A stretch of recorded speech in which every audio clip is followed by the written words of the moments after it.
வந்தே வேதாந்த கற்பூர சாமீகர கரண்டகம் ராமானுஜார்யமார்யானாம் சூடாமணி மகர்நிஷம்.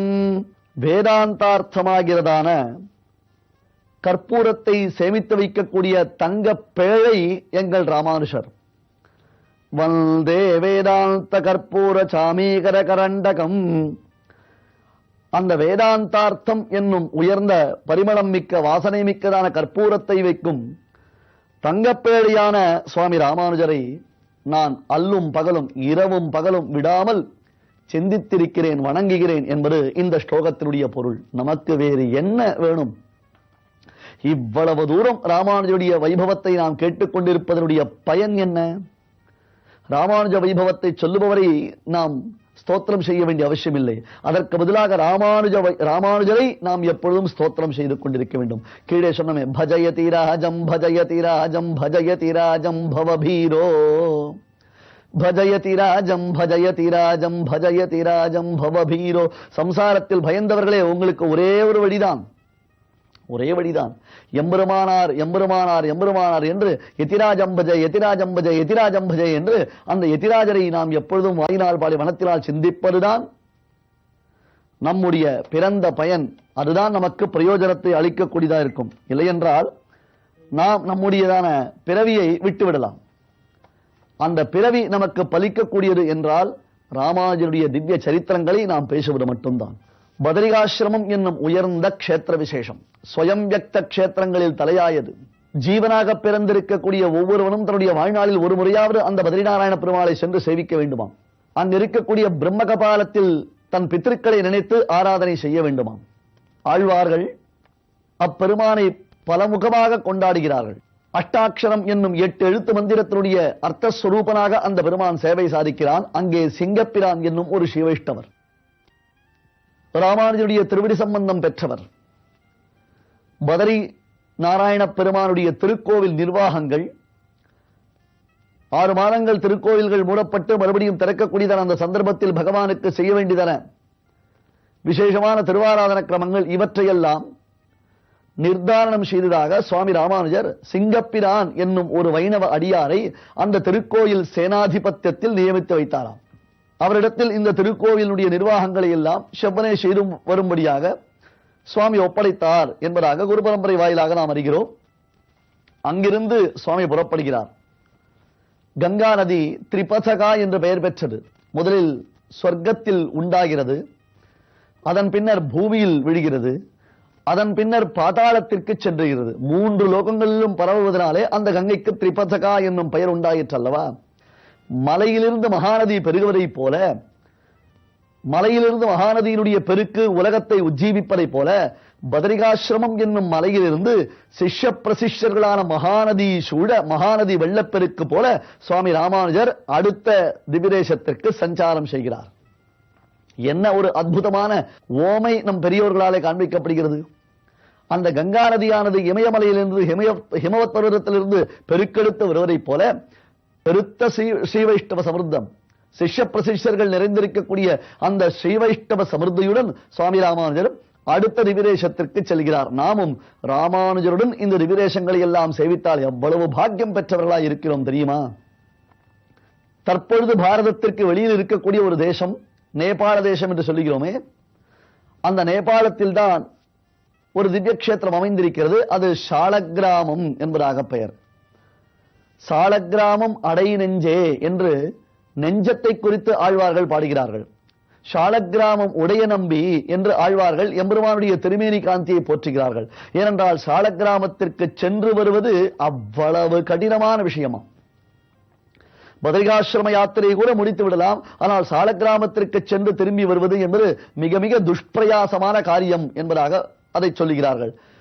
இன்றைக்கு சுமார் 900 ஆண்டுகளுக்கு முன்பாக ராமானுஜர் சிஷ்ய பிரசிஷ்யர்கள் சூழ பெருத்த ஸ்ரீ வைஷ்ணவ சமிருத்தியுடன் சாலக்கிராம கஷேத்திரத்திற்கு சஞ்சாரம் செய்திருக்கிறார் என்றால், தற்காலத்தில் எல்லா விதமான வசதி வாய்ப்புகளும் இருந்தும் நாம் தயங்குகிறோம். சாப்பாடு உண்டா சுவாமி? தங்கும் இடவசதிகள் உண்டா? பிரயாணங்கள் சுகமாக இருக்குமா? கேட்கும் பொழுதெல்லாம் எங்களுக்கு காஃபி டிஃபன் ஆகாரங்கள் கிடைக்குமா? இத்தனையும் தெரிந்து கொண்டு அப்படியும் நாம் சென்றால் கூட நம்மால் அதனை ஒப்புக்கொள்ள முடியவில்லை. 1000 வருடங்களுக்கு முன்பாக என்ன வசதிகள் இருந்திருக்கும், என்ன வாய்ப்புகள் இருந்திருக்கும். எல்லா இடங்களுக்கும் நடந்தே செல்ல வேண்டும். எங்கே படுத்தார்கள், எங்கே உறங்கினார்கள், எங்கே ஆகாரம் ஏற்றுக்கொண்டார்கள். அதுவும் சன்னியாசிகள் அனைவரும் பிக்ஷை, அவர்களுக்கு பிக்ஷை சாதிப்பதற்கு யார் இருந்தார்கள்? இது அத்தனையும் நிகழ்ந்திருக்கிறது. சாலக்கிராம கஷேத்திரம் ஜடபரதர் தபசித்தி கஷேத்திரம். மகாத்மாவான ஜடபரதர் அந்த சாலக்கிராம கஷேத்திரத்தில் தவம் செய்து வந்தார். அந்த இடத்தில் தான் முக்தி பெற்றார் என்பதாக சொல்லுகிறோம். ஆசூரி பஞ்சசிகா என்னும் மகரிஷிகள் இருவருக்கும் அந்த இடம் தவத்தினால் முக்தி அளித்த கஷேத்திரமாக கர்க சம்ஹிதையில் சொல்லப்படுகிறது. அதுபோலத்தான் காகபுஷண்டி என்னும் முனிவர் அந்த இடத்தில் தவம் செய்து சித்தி பெற்றார் என்பதாக பல மகாத்மியங்கள் இந்த சாலக்கிராம கஷேத்திரத்தை குறித்து சொல்லப்படுகின்றன. ஸ்வயம்வியக்த கஷேத்திரம், பெருமான் தானே தோன்றியவன். கண்டகி என்னும் நதி தீரத்தில் இந்த திவ்யதேசம் அமைந்திருக்கிறது. அன்பர்களே, இந்த விஷயத்தை நன்கு நீங்கள் தெரிந்து கொள்ளுங்கள். முடிந்தால் உங்களால் முடிந்த அளவிற்கு இப்பொழுது சொல்லக்கூடிய செய்திகளை நீங்கள் பிரச்சாரம் செய்யுங்கள். தற்காலத்தில் நவீன சாதனங்கள் எத்தனையோ வந்துவிட்டன அல்லவா? அதன் மூலமாக நீங்கள் பலருக்கும் இந்த விஷயங்களை எடுத்துச் சொல்லுங்கள். ஒவ்வொரு ஸ்ரீவைஷ்ணவனும் தன்னுடைய திருமாளிகையில் சாலக்கிராம திருவாராதனம் செய்தே தீர வேண்டும். ஏன், எதற்கு என்றதான கேள்விகளுக்கெல்லாம் இங்கே பதில் இல்லை. சில சட்டங்கள் இயற்றப்பட்டது என்றால் சட்டம் எதற்காக இயற்றப்பட்டிருக்கிறது என்பதாக கேள்வி கேட்கும் துணிவு நமக்கு உண்டா? அதுபோன்று தான் சம்பிரதாய சட்டம் இது. ஸ்ரீ வைஷ்ணவர்கள் தங்கள் திருமாளிகையில் தினந்தோறும் சாலக்கிராம திருவாராதனம் செய்ய வேண்டும்.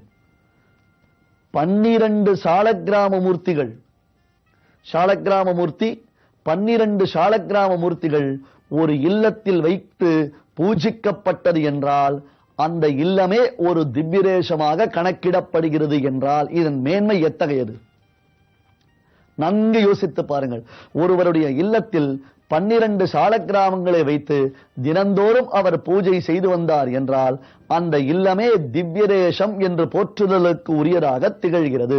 அவ்வளவு மகிமை, அவ்வளவு பெருமை இந்த சாலக்கிராம சிலைக்கு உண்டு. தற்காலத்தில் வசதிகள் உண்டு, வாய்ப்புகள் உண்டு. ஆகாய விமானத்தின் மூலமாக செல்லுகிறோம், ஹெலிகாப்டர் மூலமாக செல்லுகிறோம். மேலும் எத்தனையோ வசதிகள் வந்துவிட்டன. அந்த சாலக்கிராமத்திற்கு ஒரே நாளில் சென்று விட்டு வருவதற்கு எல்லா ஏற்பாடுகளும் செய்து வருகிறார்கள். எல்லாம் சரி சுவாமி, ஒரு சின்ன விஷயத்தை அடியேன் சொல்லுகிறேன். மறுபடியும் யோசித்து பாருங்கள். நம்முடைய இல்லங்களில், பொதுவாக நம்முடைய இல்லங்களில், ஸ்ரீ வைஷ்ணவருடைய இல்லங்களில் பார்த்தோம் என்றால் அவர்கள் முன்னோர்கள் ஆராதனம் செய்து வந்த சாலக்கிராம மூர்த்திகள் இருப்பார்கள். அவர்களுடைய பெரியோர்கள் திருவாராதனம் செய்த அந்த சாலக்கிராம மூர்த்திகள் இவர்கள் இல்லத்தில் பாதுகாப்பாக வைக்கப்பட்டு, அதாவது தினந்தோறும் திருவாராதனம் செய்யப்பட்டு வந்திருக்கும். நாமோ அந்த பக்கம் எட்டி கூட பார்ப்பது இல்லை. அந்த பெருமானோ அது உள்ளே எத்தனை மூர்த்திகள், எப்படி எழுந்தொழிருக்கிறார், என்ன மூர்த்தி லட்சணம், எதை குறித்தும் நமக்கு கவலை இல்லை. நமக்கு உதர நிமித்தம் பகுகிருதேசம். என் வயிறு நிறைந்ததா போரும். நான் சாப்பிட வேண்டும், நான் ஓட வேண்டும், நான் ஆபீஸுக்கு செல்ல வேண்டும், சம்பாதிக்க வேண்டும். வாரங்களில் விடுமுறை நாட்கள் வந்துவிட்டது என்றால் எங்கேயோ சென்று எப்படியோ இருக்க வேண்டும் என்பதாக தான் ஆசைப்படுகிறோமே தவிர்த்து அங்கே உள்ளே இருக்கக்கூடிய பெருமானை நாம் சேவிக்கிறோமோ, நம் இல்லத்தில் அந்த பெருமானை திருவாராதனம் செய்கிறோமோ? இன்றைய தினத்தில் உள்ளதான வசதி வாய்ப்புகளினாலே எத்தனையோ சாலக்கிராமங்களில் நாம் கொண்டு வரலாம். ஆனால் நம் முன்னோர்கள் அவர்கள் ஆராதித்த அந்த பெருமான் ஒன்று திருமங்கையாழ்வார் பெரியாழ்வார் திவ்யதேச யாத்திரையில் சாலக்கிராமத்திற்கு சென்ற பொழுது அவருடன் இவர்கள் சென்றிருக்க வேண்டும், நம்முடைய முன்னோர்கள். அல்லது பின்னாளில் பகவத் ராமானுஜர் சாலக்கிராம யாத்திரை மேற்கொண்ட பொழுது அவருடன் சென்று இவர்கள் வந்திருக்க வேண்டும். அல்லது அதற்கு பிறகு 700 வருஷங்களுக்கு முன்பாக சுவாமி ஸ்ரீ வேதாந்த தேசிகன் சாலக்கிராம யாத்திரை செய்திருந்த பொழுது அவருடன் சென்று இவர்கள் வந்திருக்க வேண்டும். இப்படி எத்தனையோ நூற்றாண்டுகளுக்கு முன்பாக நம்முடைய இல்லங்களில் வைத்து ஆராதிக்கப்பட்டதான் அந்த ஸ்ரீமூர்த்தி, அந்த எம்பெருமான் எவ்வளவு உயர்ந்தவன், அந்த எம்பெருமான் எவ்வளவு உயர்ந்தவன், அவன் திருவாராதனம் எவ்வளவு முக்கியம்.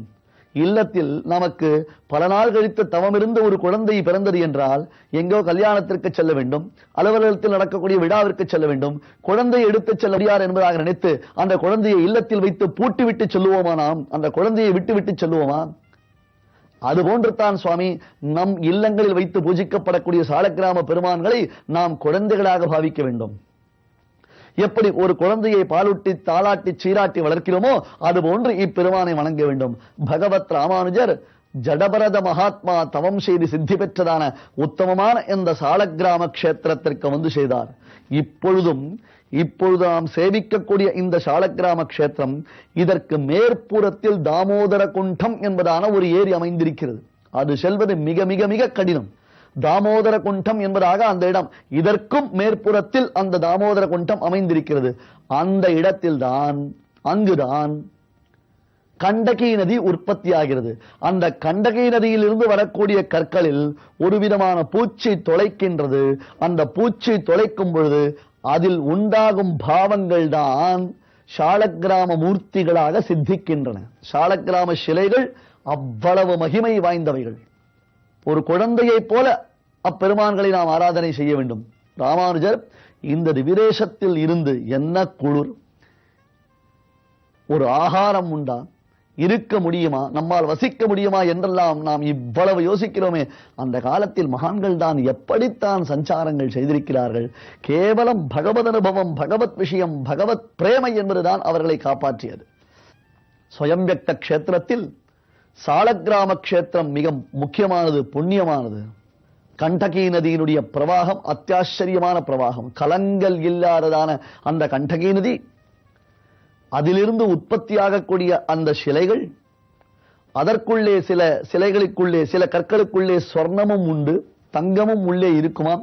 அதைத்தான் அந்த பூச்சிகள் தொலைத்தெடுக்கும். அல்லது அந்த தங்கத்தை ஒரு சிலர் தொலை போட்டு எடுத்து விடுகிறார்கள். சுவாமி தேசிகன் சங்கல்ப சூரியத்தில் வர்ணிக்கிறார், சாலக்கிராமத்திற்குள்ளே இருக்கும் தங்கத்தை திருடுபவர்கள் அந்த தேசத்தில் அதிகம். இன்றைக்கு 700 வருடங்களுக்கு முன்பாகவே சுவாமி தேசிகன் இதனை சொல்லி வைத்திருக்கிறார். சாலக்கிராமம் உடைய நம்பியாம் எம்பெருமான் சேவை சாதிக்கக்கூடிய புண்ணிய கஷேத்திர விசேஷம். சுவாமி ராமானுஜர் இந்த திவ்யதேசத்திற்கு எழுந்தருளி, சிஷ்ய பிரசிஷ்யர்களுடன் எழுந்தருளி, அவர்கள் எல்லோரையும் தான் அரவணைத்துக் கொண்டு அவர்களுக்கும் இப்பெருமானுடைய திவ்ய சேவை சாதித்து வைத்து, இங்கு மட்டுமில்லை, தாமோதர குண்ட பரியந்தம் ஒரு நிமிடம் அங்கே நிற்க முடியாது. ஒரு உத்தரணி தீர்த்தத்தை எடுத்து பருக முடியாது. கைகால்கள் விரைத்துவிடும். சுலபமாக நாம் ஹெலிகாப்டரில் வந்து இறங்கி உடனே சென்று விடுகிறோம். அப்படி இருக்கக்கூடாதாம். 3 நாட்கள், 1 வாரங்கள் அந்த திவ்யதேசத்தில் தங்கி ஸ்ரீமத் பாகவத பாராயணம் செய்ய வேண்டும், ஸ்ரீமத் ராமாயண பாராயணம் செய்ய வேண்டும். அப்படி ஒரு அனுபவம். அத்தகைய திவ்யதேசமான சாலக்கிராமம் என்னும் க்ஷேத்திர விசேஷத்தில் சுவாமி ராமானுஜர் எம்பெருமானை மங்களாசாசனம் செய்தருளினார். சாலக்கிராம பெருமானை நாம் சேவிக்கின்றோம்.